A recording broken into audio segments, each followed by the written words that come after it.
But ಆರೋಪ ಬರ್ತಿರೋದೇನು ಅಂದ್ರೆ ಬಿಜೆಪಿಯ ನಾಯಕರು ವಿರೋಧ ಮಾಡ್ತಾ ಇರೋದು ಬಾನು ಮುಷ್ತಾಕ್ ಅವರನ್ನ. ಆಕೆ ಒಬ್ಬ ಮಹಿಳೆ, ಆಕೆ ಒಬ್ಬ ಮುಸ್ಲಿಂ ಸಮುದಾಯಕ್ಕೆ ಸಂಬಂಧಪಟ್ಟ ಮಹಿಳೆ ಅನ್ನೋದಕ್ಕೆ ಈ ನೆಪ ಮಾತ್ರಕ್ಕೆ 2023ರ ಭಾಷಣವನ್ನ ಬಳಕೆ ಮಾಡ್ಕೊಳ್ತಿದ್ದಾರೆ ಅಂತ. ಇಲ್ಲ, ನಾನು ನಿಮಗೆ ಪ್ರಾರಂಭದಲ್ಲೇ ಹೇಳದ್ನಲ್ಲ, ಆಕೆ ಮಹಿಳೆ ಅನ್ನೋ ಕಾರಣಕ್ಕೆ ಇದರಲ್ಲಿ ವಿರೋಧ ನಮ್ಗೆ ಇದೆಯಾ ಇಲ್ವಾ ಅಂತ ಮೊದಲ ಹಿಂಜರಿಕೆ ನನಗಿತ್ತು. ಅದಾದ್ಮೇಲೆ ಯಾವಾಗ ಇದರಲ್ಲಿ ನಾವು ಅವರನ್ನ ಪ್ರತ್ಯೇಕಿಸಿ ಇದನ್ನ ನೋಡೋಕ್ಕಾಗಲ್ಲ, ಸರ್ಕಾರದ ನಿರ್ಧಾರ ಅಂತ ನೋಡ್ಬೇಕಾಗತ್ತೆ. ಅವರನ್ನ ಆಹ್ವಾನ ಮಾಡಿದ್ದು ಅವ್ರು ನಾನ್ ಬರ್ತೀನಿ ಅಂತ ಮನೆಯಿಂದ ಹೊರಟು ನಿಂತದ್ದಲ್ಲ ಅಲ್ವಾ, ಸರ್ಕಾರ ಅವ್ರನ್ನ ಆಹ್ವಾನ ಮಾಡಿದೆ. ಸರ್ಕಾರ ಯಾರ ಸರ್ಕಾರ? ಸರ್ಕಾರದ ಮುಖ್ಯಮಂತ್ರಿಗಳು ಯಾರು? ಅವ್ರಿಗೆ ಹಿಂದೂ ಧಾರ್ಮಿಕ ಭಾವನೆಗಳ ಬಗ್ಗೆ ಏನ್ ಅಭಿಪ್ರಾಯ ಇದೆ? ಮತ್ತು ಅವರಿಗೆ ಅವಾಗ ಹಿಂದೂಗಳನ್ನ ಹೀಗೆ ಅವ್ರಿಗೆ ನೋಯಿಸೋದ್ರಲ್ಲಿ ಅವ್ರಿಗೊಂದು ಸಣ್ಣ ಅದರಲ್ಲಿ ರಾಜಕೀಯ ಲಾಭ ಅನ್ಕೋತಿರೋ ಖುಷಿ ಅನ್ಕೋತಿರೋ ನನಗ್ ಗೊತ್ತಿಲ್ಲ. ಅವ್ರು ಮಾಡಿರೋ ಕೆಲ್ಸ ತಾನೆ ಇದು. ಅಪ್ಪೇ ಇದು ಯಾವ್ದೋ ಫ್ಲಾಶ್ ಬ್ಯಾಕ್ ರೆಬಲ್ ತರ ಅಂಬರೀಶ್ದು ಹಳೇದು ಅಕ್ಕಿಲ್ಲ ಬೆಳೆ ಇಲ್ಲ ಚಕ್ರ ಕತೆ ಇದಂಗಿದೆಯಲ್ಲಪ್ಪೇ. ಸಿದ್ದರಾಮಯ್ಯನವರ ನೇತೃತ್ವದ ಸರ್ಕಾರ ಪದೇ ಪದೇ ಹಿಂದೂಗಳ ಧಾರ್ಮಿಕ ಭಾವನೆ ಜೊತೆಯಲ್ಲಿ ಆಟ ಆಡ್ಲಿಕ್ಕೆ ಇಂಥ ನಿರ್ಧಾರ ತೆಗೆದುಕೊಳ್ಳುತ್ತೆ ಅಂತ ಹೇಳಿ it looks quite evident to me. ಸರಿ, ನಾನು ನಮ್ಮ ಆಡಿಯನ್ಸ್ ನ ಪ್ರಶ್ನೆ ಮಾಡ್ತೀನಿ. ಸಿದ್ದರಾಮಯ್ಯನವರ ಸರ್ಕಾರ ಈ ರೀತಿಯಾದ ಒಂದು ಆಯ್ಕೆಯನ್ನ ಮಾಡಿದ್ದು ಹಿಂದೂಗಳ ಧಾರ್ಮಿಕ ನಂಬಿಕೆ ಶ್ರದ್ಧೆಯನ್ನ ಕೆಣಕ್ಲಿಕ್ಕೆ ಅಂತಾನ? ನಿಮಗೇನ್ ಅನ್ಸುತ್ತೆ ಅಂತ ಹೇಳಿ ಹಾಗೆ ಮಾಳವಿಕಾ ಮೇಡಮ್ ಈ ಪ್ರಶ್ನೆ ಕೇಳೋ ಹಾಗಿದ್ರು ಕೇಳಬಹುದು. ಮೇಡಮ್, ಮೊದಲನೇದಾಗಿ ಹೆಣ್ಣು ಮಕ್ಕಳಿಗೆ ಅರಿಶಿನ ಮತ್ತೆ ಕುಂಕುಮವನ್ನ ಹೋಲಿಸುವಂತಹ ಕೆಲಸ ಬಿಜೆಪಿ ಅವರೇ ಪ್ರಾರಂಭ ಮಾಡಿದ್ರ ಅಂತ. ಯಾಕಂದ್ರೆ ಅರಿಶಿನ ಮತ್ತೆ ಕುಂಕುಮದಲ್ಲಿ ಬಹಳಷ್ಟು ಆಯುರ್ವೇದ ಗುಣಗಳಿದಾವೆ. ನಮ್ಮ ಪೂರ್ವಜರು ಅಥವಾ ಕರ್ನಾಟಕ ಸರ್ಕಾರ ಸ್ವೀಕಾರ ಮಾಡೋದಕ್ಕೆ ಹೆಣ್ಣು ಮಕ್ಕಳಿಗೆ ಹಣೆಯಲ್ಲಿಡುವಂತಹ ಅರಿಶಿನ ಕುಂಕುಮನೇ ಕಾರಣನಾ? ಯಾಕೆ? ಅದರಲ್ಲಿ ಪ್ರಾಕೃತಿಕ ಲಾಭಗಳಿದಾವೆ, ಮನುಷ್ಯನ ಆರೋಗ್ಯದ ಮೇಲೆ ಒಳ್ಳೆ ಒಳ್ಳೆ ಪರಿಣಾಮಕಾರಿ ಬೀರುವಂತದ್ದು. ಈಗ ನಾವು ಹಿಂದೂ ಹೆಣ್ಣು ಮಕ್ಕಳು ಹಣೆಗೆ ಮತ್ತೆ ಬೇರೆ ಬೇರೆ ಭಾಗಕ್ಕೆ ನಾವು ಅರಿಶಿನ ಕುಂಕುಮನ ಬಳಸಿದ್ರೆ ಬೇರೆ ಧರ್ಮದವರು ಅದನ್ನ ಬೇರೆ ರೂಪದಲ್ಲಿ ತಗೊಳ್ತಿದ್ದಾರೆ, ಆ ಹಾಲಿನ ರೂಪದಲ್ಲೋ ಮತ್ತೊಂದು ರೂಪದಲ್ಲೋ ಅದನ್ನ ತಗೊಳ್ತಿದ್ದಾರೆ. ನಾವ್ ಯಾಕೆ ಅದು ಭಾವನಾತ್ಮಕವಾಗಿ ಯಾಕೆ ತಗೊಂಡು ಹೋಗ್ಬೇಕಾಗಿತ್ತು? ಎಲ್ಲಿಂದ ನಾನು ಇದನ್ನ ಇದು ಬಹಳ ಎಲ್ರಿಗೂ ಗೊತ್ತಿರೋ ಚಿರಪರಿಚಿತವಾಗಿರೋ 2 ಸಾಲು. ಈ ಸಾಲು ಎಲ್ಲಿಂದ ಅಂತ ನೀವು ಮೊದಲು ಹೇಳಿ, ಆಮೇಲೆ ನಾನು ನಿಮ್ ಪ್ರಶ್ನೆಗೆ ಉತ್ತರ ಹೇಳ್ತೀನಿ. ಕಾವೇರಿ ಇಂದಂ ಆ ಗೋದಾವರಿ ವರಂ ಇರ್ದ ನಾಡು ಅದು ಆ ಕನ್ನಡದೋಳ್ ಭಾವಿಸಿದ ಜನಪದಂ. ಎಲ್ಲಿಂದ ಬಂತು ಅಂತ ಅನ್ಕೊಂಡಿದ್ದೀರಾ ಈ ಸಾಲು? ಭಾವಿಸಿದ ಜನಪದಂ ಅಂದ್ರೆ ಏನು ಅಂದ್ರೆ, ಈ ಜನಪದ ಇದೆಯಲ್ಲ, ನೀವು ನಾವು ಎಲ್ಲರೂ ಇದ್ದೀವಲ್ಲ ಈ ಭೂಮಿ ಮೇಲೆ, ಈ ಕನ್ನಡದ ನೆಲದಲ್ಲಿರೋರು, ಈ ಜನಪದ ಭಾವನಾತ್ಮಕವಾದ ಜನಪದ ಅಂತ, ಭಾವನೆಗಳು ತುಂಬಿರುವ ಜನಪದ ಅಂತ. ಅದರ ಜೊತೆಗೆ ಕನ್ನಡ ಅನ್ನುವಂಥದ್ದು ಭಾವನೆ, ಅದು ಬೇರೆ ಇದು ಬೇರೆ, ಎಲ್ಲ ಸಪರೇಟ್, ಬರೀ ನಾಟಕ ಅಷ್ಟೇ, ಬರಿಯ ಭಾಷೆ ಅಲ್ಲ. ಇದು ಕವಿರಾಜ ಮಾರ್ಗದಪ್ಪ, ನಂದಲ್ಲ ಸಾಲುಗಳು.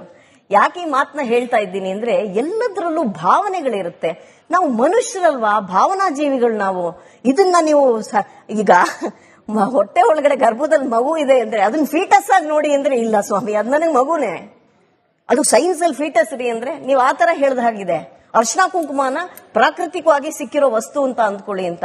ಅದು ಪ್ರಾಕೃತಿಕವಾಗಿ ಸಿಕ್ಕಿರೋ ವಸ್ತುನ ನಾವು ಹಣೆಯಲ್ಲಿ ನಾವು ಕೆನ್ನೆಯಲ್ಲಿ ಹಚ್ಕೋತೀವಿ. ಅದ್ರ ಆಕ್ಷೇಪ ಪಡಿಸ್ತಾ ಇರೋದು ಬಾನು ಮುಷ್ತಾಕ್ ಅವ್ರು ತಾನೆ, ನಾವಲ್ವಲ್ಲ. ಈ ತರ ಎಲ್ಲ ಒಂದು ಚಿತ್ರ ಕೊಡೋದಕ್ಕೆ ತಮ್ಗೆ ಬರೋದಕ್ಕೆ ಯಾವ್ದಾದ್ರು ಇದಾಯ್ತಾ ಅಂತ, ಯಾರಾದ್ರೂ ತಮ್ಗೆ ಪ್ರೊವೋಕ್ ಆಯ್ತಾ ಅಂತ? ಯಾಕೆ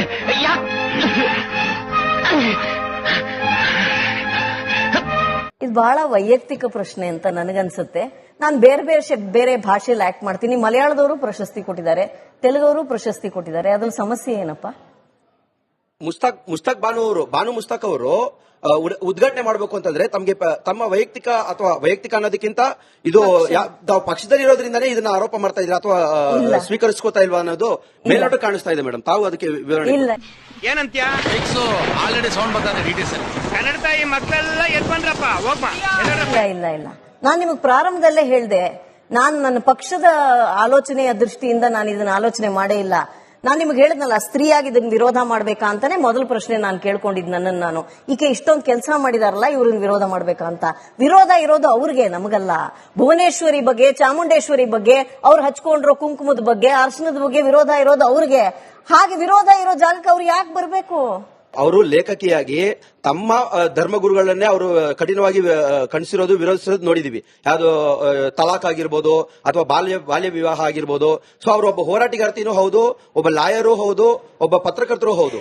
So ಹಾಗಾಗಿ ಅವರ ಅಭಿಪ್ರಾಯ ಅವರು ಪತ್ರಕರ್ತರಾಗಿ ಈಗ ನಾನು ಸರ್, ದಸರಾ ಅನ್ನೋದು ನಿಮ್ಮ ಪ್ರಕಾರ ಅದು ಹಿಂದೂಗಳ ಧಾರ್ಮಿಕ ಆಚರಣೆಯೋ ಅಥವಾ ಸರ್ಕಾರಿ ಕಾರ್ಯಕ್ರಮ? ಅದು ನಾಡ ಹಬ್ಬ ಮೇಡಮ್. ಯಾರು ಬೇಕಾದ್ರೆ ಈಗ ಅಲ್ಲಿ ಆಚರಣೆಗಳು ಏನಾಗುತ್ತೆ? ಆಚರಣೆಗಳು ಎಲ್ರಿಗೂ ಅದು ಸರಿ. ನಾಡ ಹಬ್ಬ ಅಂತಂದ್ಮೇಲೆ ಉದ್ಘಾಟನೆ ಅಂದ್ರೆ ಹೇಗಾಗುತ್ತೆ? ಯಾವ ರೀತಿಯ ಪ್ರಕ್ರಿಯೆಗಳಲ್ಲಿ ಇರುತ್ತೆ? ಬಂದ್ ಕಟ್ ಮಾಡ್ತಾರಾ? ಅಲ್ಲಲ್ಲ, ಚಾಲನೆ ಕೊಡೋದು ಯಾವ ರೀತಿ ಇರ್ಬೋದು ಮೇಡಮ್. ನೀವು ದಸರಾ ನೋಡಿದೀರಲ್ಲ ಸರ್, ಹೆಂಗೆ ಚಾಲನೆ ಕೊಡೋದು ಅಂದ್ರೆ ಹೆಂಗೆ, ಏನ್ ಪ್ರಕ್ರಿಯೆ ಇರುತ್ತೆ? ಇವತ್ತಿನ ದಿನ ಇದು ಪ್ರಾರಂಭ ಮಾಡ್ತಾ ಇದೀವಿ ಅಂತಲೇ ಅಷ್ಟೇ. ಹೆಂಗ್ ಮಾಡ್ತಾರೆ ಸರ್? ಅದೇ ಆಣೆಗಳು ಅದರದೇ ಆದಂತಹ ಪ್ರೋಟೋಕಾಲ್ ನೀವು ನೋಡಿಲ್ಲ ಅಥವಾ ನಿಮಗೆ ಗೊತ್ತಿಲ್ಲ? ಅಲ್ಲ, ಉದ್ಘಾಟನೆ ನೋಡಿಲ್ದೇ ಇರ್ಬೋದು. ಆದ್ರೆ ಅಲ್ಲಿ ಚಾಮುಂಡೇಶ್ವರಿಯ ಒಂದು ಉತ್ಸವ ಮೂರ್ತಿ ಇರುತ್ತೆ. ಅದಕ್ಕೆ ಶಾಸ್ತ್ರೋಕ್ತವಾಗಿ ನಿಗದಿತ ಮುಹೂರ್ತದಲ್ಲಿ ಪೂಜೆ ಪುನಸ್ಕಾರಗಳನ್ನ ಮಾಡಲಾಗುತ್ತೆ. ಅರಿಶಿನ ಕುಂಕುಮ, ಹೂವು, ಮಂಗಳಾರತಿ ಎಲ್ಲವೂ ಇರುತ್ತೆ. ಇದು ಉದ್ಘಾಟನೆ. ರಿಬ್ಬನ್ ಕಟ್ ಮಾಡೋದಿಲ್ಲ. ಮೇಡಮ್ ಆಗ್ಲಿಂದ ವಿವರಿಸಿದ್ದೇನು, ಬಾನು ಮುಷ್ತಾಕ್ ಅವರಿಗೆ ಅರಿಶಿನ ಕುಂಕುಮದ ಬಗ್ಗೆನೇ ಆಕ್ಷೇಪ ಇರುವಾಗ ಈ ಪೂಜೆ, ಹಿಂದೂ ಸಂಪ್ರದಾಯದ ಪೂಜೆಯಲ್ಲಿ ಭಾಗಿಯಾಗೋದು ಸರಿಯಾ ಅಂತ ಕೇಳಿದ್ರು. ಇದ್ರ ಬಗ್ಗೆ ನಿಮ್ಗೆ ಏನನ್ಸುತ್ತೆ? ಅಲ್ಲ, ಈ ಹಿಂದೆ ಈ ವಿವಾದ ಉಟ್ಕೊಂಡಿಲ್ವಾ? ಈ ಹಿಂದೆ ಆನೆನಲ್ಲಿ ಯಾರೋ ಒಬ್ಬ ಮುಸಲ್ಮಾನ ರಾಜ ಆನೆನಲ್ಲಿ ಬಂದು ಉದ್ಘಾಟನೆ ಮಾಡಿದಂತಹ ಉದಾಹರಣೆಗಳನ್ನ ನಮ್ ಆನೆ ಮೇಲೆ ಬಂದು ಏನು ಆನೆ ಮೇಲೆ ಯಾರೋ ಒಬ್ರು ರಾಜರು, ಇದು ಮುಸಲ್ಮಾನರು, ಇವ್ರ ಹೆಸರು ಗೊತ್ತಾಗ್ತಿಲ್ಲ, ಆನೆ ಮೇಲೆ ಬಂದಿದ್ದಾರೆ ಅವರು. ಆನೆ ಮೇಲೆ ಬಂದು ಉದ್ಘಾಟನೆ ಮಾಡಿದಂತಹ ಉದಾಹರಣೆಗಳಿದಾವೆ ಈ ಹಿಂದೆ. ಈಗ ವಿವಾದ ಉಟ್ಕೊಂಡಿರೋದು ಏನಕ್ಕೆ? ಆಗ್ಲೂ ವಿವಾದ ಆಗಿತ್ತು ಸರ್. ನನಗಂತೂ ಈ ಜೀವನವೇ ಬೇಸರವಾಗಿ ಹೋಗ್ಬಿಟ್ಟಿದೆ. ನಿಮಗೆ ಗೊತ್ತಿಲ್ಲ ಅನ್ಸುತ್ತೆ. ನೀವೇ ಬೇರೆಯವ್ರು ಯಾರಾದ್ರೂ ಪ್ರಶ್ನೆ? ನಮಸ್ಕಾರ ಮೇಡಮ್. ಪ್ರಶ್ನೆ ಅನ್ನಕ್ಕಿಂತ ಒಂದು ಕಾಳಜಿಯಿಂದ ಕೇಳ್ತಾ ಇದ್ದೀನಿ. ಈಗ ಹೇಗೆ ಓಣಂನ ಕೇರಳ ನೀವು ತಗೊಂಡ್ರೆ ಅದಕ್ಕೆ ಧಾರ್ಮಿಕ ಲೇಪನನೇ ತೆಗೆದ್ಬಿಟ್ಟು ಅದನ್ನ ಸಾಂಸ್ಕೃತಿಕ ಅಂತ ಮಾಡ್ಬಿಟ್ಟಿದ್ದಾರೆ. ಆ ತರಾನೇ ದಸರಾನು ಮಾಡೋ ಹುನ್ನಾರ ನಡೀತಿದೆ ಅಂತ ಅನ್ನಿಸ್ತಾ ಇದೆ. ಈ ತರ ಅವ್ರು ಮಾಡಿದ್ರೆ ನಮ್ ಮೂಲಭೂತವಾಗಿ ಹಿಂದೂ ಹಬ್ಬ ಆಗಿರೋ ಇದನ್ನ ಅವ್ರು ಸಾಂಸ್ಕೃತಿಕ ಲೇಪನ ಕೊಟ್ಬಿಟ್ರೆ, ನಾಳೆ ಎಲ್ಲೋ ದುಬೈಯಲ್ಲಿ ಕೂತಿರೋ ಶೇಖ್ ನಾನು ದಸರಾ ಸೆಲೆಬ್ರೇಟ್ ಮಾಡ್ತೀನಿ ಅಂತ ಆನೆ ಇಲ್ಲ ಅಂತ ಒಂಟೆ ತಂದ್ಬಿಟ್ಟು ಅದ್ರಲ್ಲಿ ತಾನೇ ಕೂತ್ಕೊಂಡು ಸೆಲೆಬ್ರೇಟ್ ಮಾಡೋ ಕಾಲ ಬಂದ್ರೂ ಬರ್ಬೋದು ಮೇಡಮ್. ಏನ್ ಹೇಳ್ತೀರಾ? ನಿಮ್ಮ ಪ್ರಶ್ನೆಗೂ ಉತ್ತರ ಹೇಳ್ತೀನಿ. ಅವ್ರಿಗಿರೋ ಒಂದು ಸಣ್ಣ ಅವ್ರಿಗೆ ಏನೋ ಗೊಂದಲ ಇದೆ, ಅದ್ರ ಬಗ್ಗೆನೂ ನಾನು ವಿವರ ಹೇಳ್ಬಿಡ್ತೀನಿ. ಇತಿಹಾಸ ನಾವು ಓದ್ಕೋಬೇಕು ಮೈ ಫ್ರೆಂಡ್, ಓದ್ಕೋಬೇಕು. ನಾವು ಓದ್ಕೊಳ್ದೆ ಚರ್ಚೆಗೆ ಕೂತ್ಕೋಬಾರ್ದು ಅಲ್ವಾ? ಅವಾಗ ಕಳೆದು ಹೋಗ್ತೀವಿ. ನೀವು ಕಳೆದು ಹೋಗದ ಹಾಗೆ 9 ರಾತ್ರಿಗಳು ದೇವಿಯ ಮತ್ತು ಮಹಿಷನ ಕಾಳಗ ನಡೆಯುತ್ತೆ, ಯುದ್ಧ ನಡೆಯುತ್ತೆ. ಆ ದೇವಿ ಮಹಿಷನನ್ನ ಸಂಹರಿಸಿ ವಿಜಯದಶಮಿ ಅನ್ನೋದು ಅವಳ ವಿಜಯೋತ್ಸವ. 10ನೇ ದಿವಸ 9 ರಾತ್ರಿಗಳ ಕಾಳಗ. ಆಯ್ತಾ? ಇದು ಒಂದು. ಎರಡನೇದು ರಾಮ ರಾವಣರ ಯುದ್ಧ. ಅದು ಬಹಳ ದೊಡ್ಡ ಒಂದು ಘಟನೆ ನಡೆದದ್ದು, ಘಟಿಸಿ ಹೋಗಿದ್ದು. ರಾವಣನ ಸಂಹಾರ ಆಗತ್ತೆ, ರಾಮ ಗೆದ್ದು ಬರ್ತಾನೆ. ವಿಜಯದಶಮಿ ನಾರ್ತ್ ಇಂಡಿಯಾಲೆಲ್ಲ ಆಚರಣೆ ಮಾಡ್ತಾರೆ. ಹೀಗೆ ಇದು ಪೂರ್ತಿ ಇದರ ಮೂಲ ಇರೋದು ಹಿಂದೂ ದೇವಾಲಯಗಳು, ದೇವತೆಗಳ ಬಗ್ಗೆ ನಮಗಿರೋ ಭಾವನೆಗಳು, ಭಕ್ತಿ, ಇದೆಲ್ಲವೂ ಮೂಲ. ವಿಜಯನಗರದ ಅರಸರು ಶುರು ಮಾಡಿದ್ದು ಇದೇ ಕಾರಣಕ್ಕೆ. ದಸರಾ ಅನ್ನುವಂಥದ್ದು ಮನೆಗಳಲ್ಲಿದ್ದದನ್ನ ಸಾರ್ವಜನಿಕವಾಗಿ ತಗೊಂಡ್ಬಂದ್ರು. ಅದನ್ನ ಮುಂದುವರಿಸ್ಕೊಂಡು ಬಂದಿದ್ದು ಮೈಸೂರು ಅರಸರು. ಆಯ್ತಾ? ನೀವು ಕೇಳಿದ್ರಲ್ಲ, ಯಾರೋ ಒಬ್ಬ ರಾಜ ಮಾಡ್ಬಿಟ್ಟ, ಅದ್ಯಾವುದೋ ಆನೆ ಮೇಲೆ ಕೂತ್ಕೊಂಡು ಬಂದ ಅಂತ ಅಂದ್ರಲ್ಲ. ಯಾರೋ ಒಬ್ಬ ರಾಜ ಅಲ್ಲ, ಹೈದರ್ ಅಲಿ ಟಿಪ್ಪು ಸುಲ್ತಾನ್ನ ಹೇಳಬೇಕು ಅನ್ಕೊಂಡು ನಿಮಗೆ ಮರ್ತೋಯ್ತು ಅವರಿಬ್ಬರ ಹೆಸರು. ಅವರಿಬ್ರು ನಿಮ್ಮ ಆರಾಧ್ಯ ದೈವ ಹೇಗೆ ಬರೀತೀರ ಅವ್ರನ್ನ? ಇರ್ಲಿ, ಈ ಹೈದರ್ ಅಲಿ ಟಿಪ್ಪು ಸುಲ್ತಾನದ್ದು ಅದು ಚೂರು ಇತಿಹಾಸ ಓದ್ಕೊಂಡೆ. ಮೊನ್ನೆ ಮುಖ್ಯಮಂತ್ರಿಗಳೇ ಅದನ್ನು ಉಲ್ಲೇಖ ಮಾಡಿದ್ದಾರೆ. ಆ ಕಾಲದಲ್ಲಿ ಇರ್ಲಿಲ್ವಾ ಅಂತ. ಹೈದರ್ ಅಲಿ ಕಾಲದಲ್ಲಿ ಮಾಡಿದ್ದಾರೆ.